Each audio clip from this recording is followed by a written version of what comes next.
substring, replace et length. Fonction concernant les chaînes de caractères. Alors, on commence par le premier, replace. Replace, ça va juste remplacer toutes les occurrences d'une valeur du type de chaîne spécifié par une autre valeur. D'accord? Donc la syntaxe, je vous montre un petit exemple. Select ici avec un replace. D'accord? Replace. Avec parenthèse, on va mettre salut à vous. On ferme les cotes, virgule.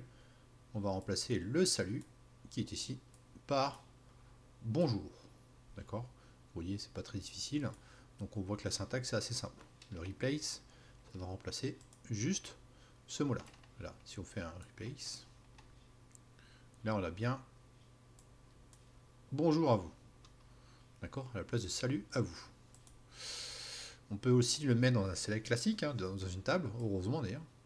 Donc je vais faire select prénom, replace de la colonne prénom. Tout ce qui est Sandrine, je le remplace par Tata Sandrine. D'accord? Donc je fais un étape contact. Et on va s'apercevoir que Sandrine ici est remplacée par Tata Sandrine. D'accord? Donc je ne l'ai pas déplié à fond, mais d'accord, donc c'est un replace. C'est un remplacement de chaîne de caractères à la volée. Length, tout simplement, ça va vous spécifier la longueur de la chaîne de caractères. Donc là, je prends prénom et je vais calculer la longueur de la chaîne de caractères de la colonne prénom. Hop, là, je vais voir, j'ai Elisabeth avec 9 caractères, Mélanie 7 caractères, etc., etc. Donc si vous avez besoin dans vos développements en Transact SQL de calculer la chaîne de caractères, la fonction length existe. D'accord? Substring, très utilisé aussi, ça permet d'extraire une chaîne de caractères à partir de la longueur spécifiée. On peut mettre un substring, c'est-à-dire qu'on va ôter un certain nombre de caractères qui peut nous embêter dans la colonne. La syntaxe est aussi simple, select substring avec le nom de la colonne 1. Alors pourquoi 1? Je vais vous montrer, c'est plus simple. Donc ça veut dire 1, ça veut dire par exemple Elisabeth ici.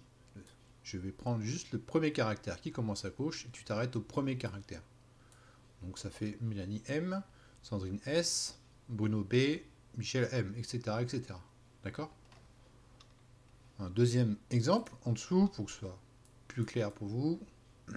Donc je vais faire substring de 2 et 3.